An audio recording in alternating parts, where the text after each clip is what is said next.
Welcome back to the Swang Low Podcast Show. It is yours truly, Do Rock Crip. What's happening with all my people out there in the free world today? It's an absolute pleasure to be back here at this round table amongst my round table family. Salute to you all. Now, look, man, I want to take y'all back to a time period when I was in Corcoran State Prison, Sat F on the Sea Yard. This was in between the year of 2014 and 2015, right? Now, I had came across this little young dude, you know what I'm saying? He wasn't from California. He was from St. Louis originally, you know what I'm saying? He came out here and ended up catching the case. He all his family's in St. Louis.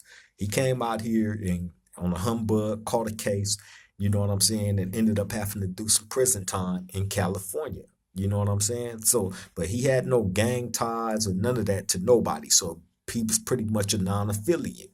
You know what I'm saying? So bam.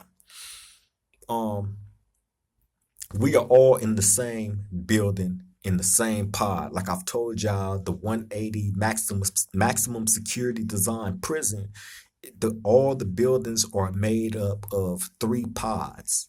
You know what I'm saying? It's A, B, and C. You know what I mean? And each pod probably hold, well, I think the number is a little bit different per pod because some of the pods are a little bit bigger than others.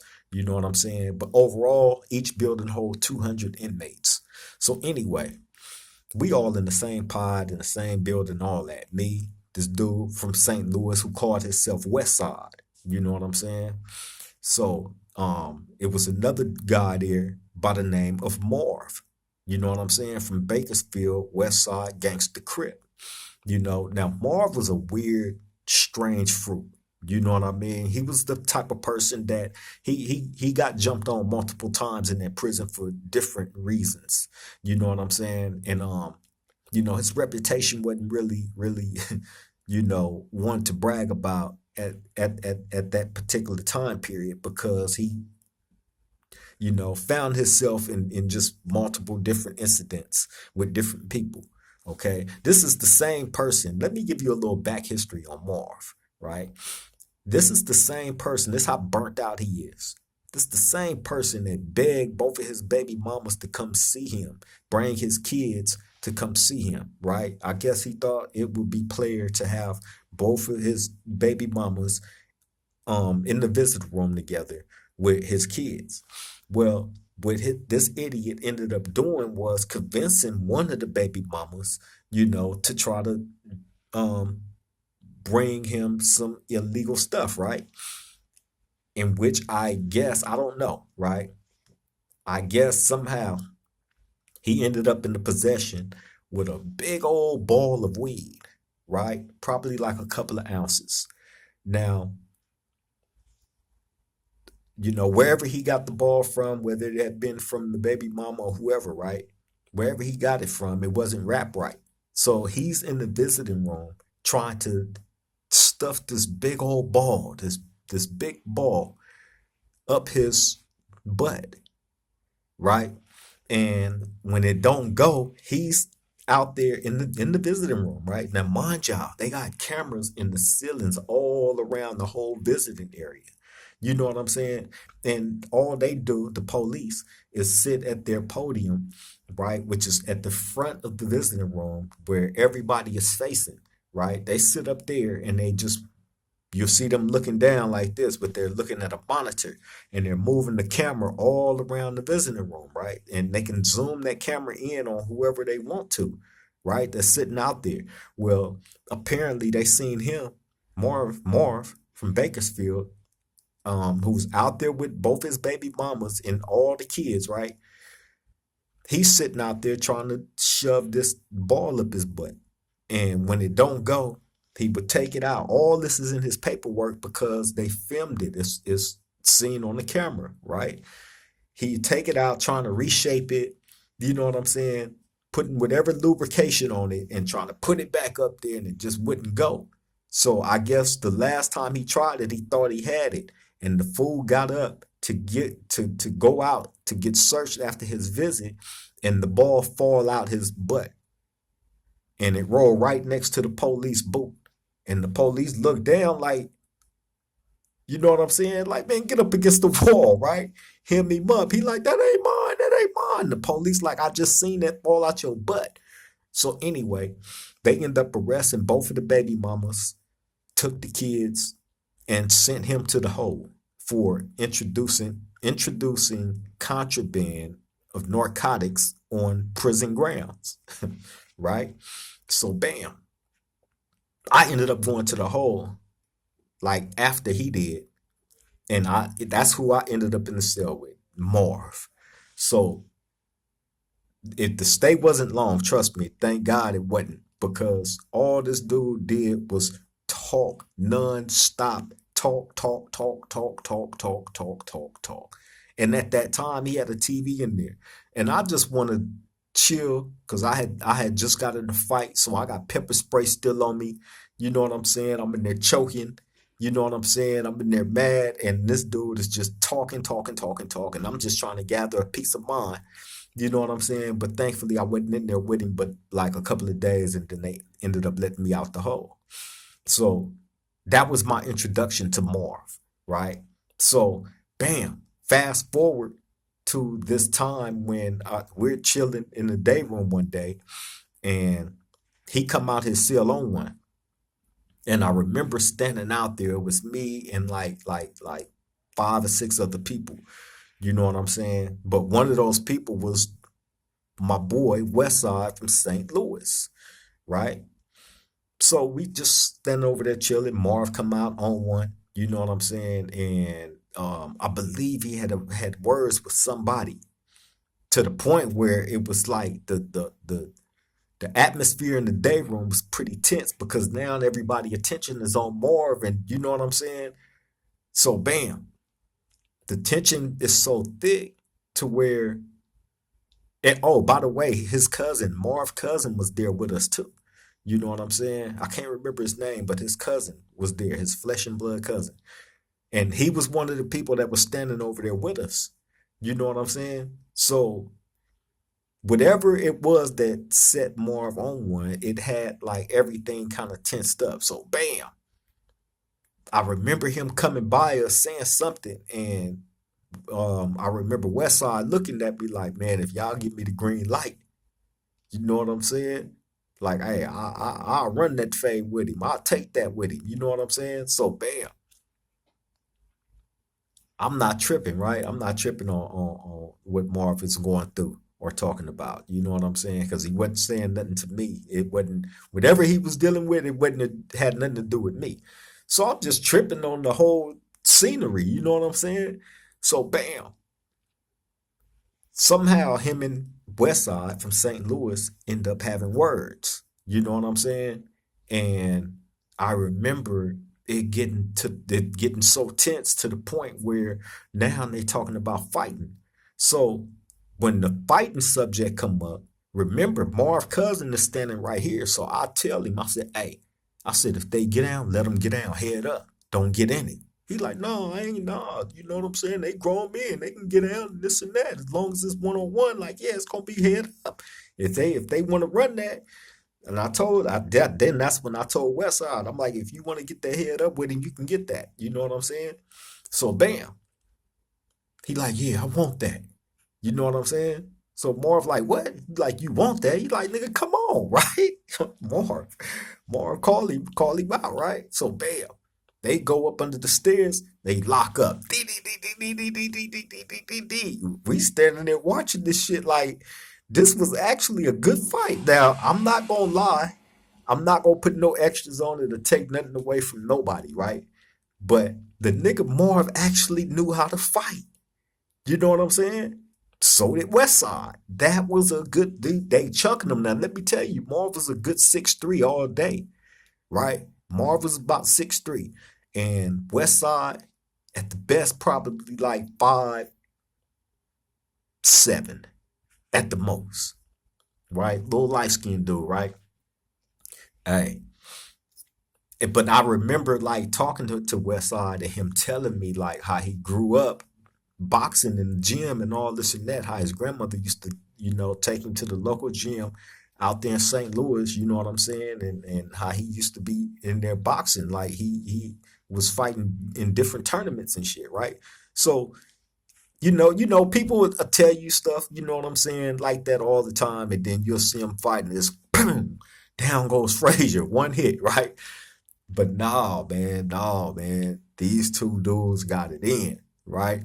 They locking up, blow for blow. I'm like, damn, right? They chunking them.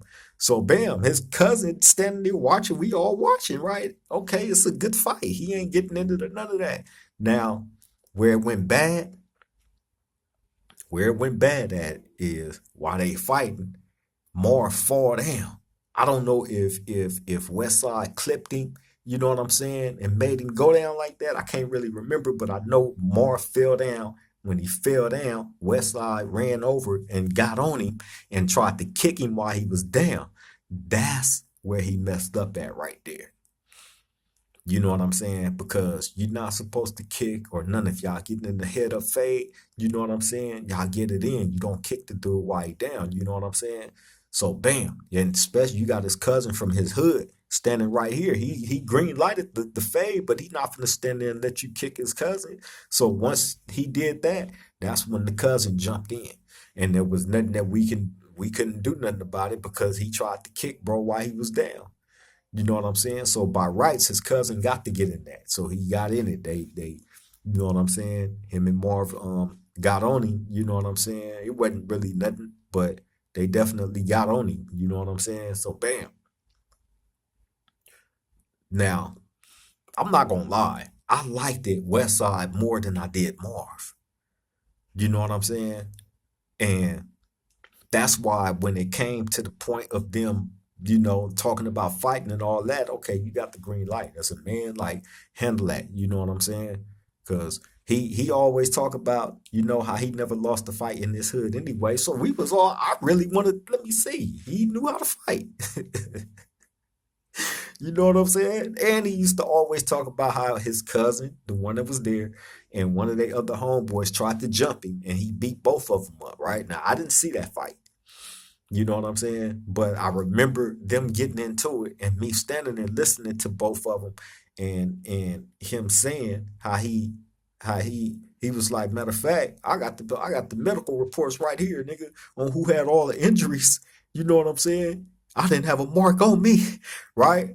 So I'm like, this nigga stupid. So he used to always, brag like that, right? But he actually knew how to fight. But the messed up thing about that situation was, although he tried to kick the dude and he got on him while he was down and then tried to kick him, you know what I'm saying? Which is a major no-no. You know what I'm saying? But I actually liked it, that dude, because he was straight. He was a straight young dude. You know what I'm saying? And had no gang alliances or allegiance to nobody there because he wasn't a gang member like that. He's from St. Louis. You know what I'm saying? It just so happened to catch a case and get locked up in California. Now, I I, I got to tell y'all, it be many people from different states locked up out here in California. Many people. I done met people from all over the world that just so happened to came to California and caught a case, and you know what I'm saying, got caught up. You know what I mean? And I've seen some of them dudes come in and hold they own. You know what I'm saying? And then others just you know just there. They just exist. You know what I'm saying? But really, I mean, shit. As a man, I've known non-affiliates that has been harder than some gang members. You know what I'm saying? I really have. So really, it ain't about having an attachment to a gang to you know what I'm saying, survive a California prison yard. You know what I'm saying? You ain't gotta be tied into no gangs like that. Just be real. That's all you gotta be, is just real. You know what I'm saying? And just like the young dude Westside from St. Louis. You know what I mean? Um, you know, everything that I had ever heard about him was stand up young dude and didn't have a problem with fighting. You know what I'm saying? At all. That's what all came back to me about him. You know what I'm saying? Nothing never bad. So that's why I dealt with him. It didn't matter if he was a gang member or not. I had another partner, man, that was from Jamaica, a real live Jamaican. You know what I'm saying? They ended up this was back in when I was in Calipatria. You know, they had the INS program in that prison.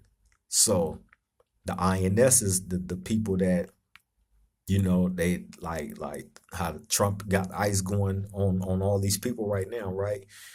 When they snatch them up, they'll send them to that program and then ship them back to where would, like if they was from Mexico, ship them back out there and send them back across the border. Or like with bro from Jamaica, they was sending him back to Jamaica. You know what I'm saying? And this was way back in let me see. This was like 2000, 2001. Matter of fact, it was like 2001. It was 2001. You know what I'm saying? When I met him. You feel me? And one of the coolest dudes, man. One of the coolest dudes. You know what I'm saying? I got to know him, chill with him. You know what I'm saying? And learned a lot from him. You feel me? And you meet people like that. You know what I'm saying? That ain't even. Yeah, I met another dude that he ended up in prison because somebody broke in his house. Now this dude um um worked like on Wall Street. You know what I'm saying? Extremely smart, intelligent. He used to, that's what I used to call him, NASDAQ. Right? That was his name, NASDAQ. But he was from LA, didn't gang bang, older dude at that time, extremely smart. You know what I'm saying? And I remember talking to him because he used to trip. You know what I'm saying? He used to trip on me. I was young, wild, you know what I mean? But anyway, I remember talking to him, and that's when I found out how smart he was. That's when I found out like some people don't belong in prison.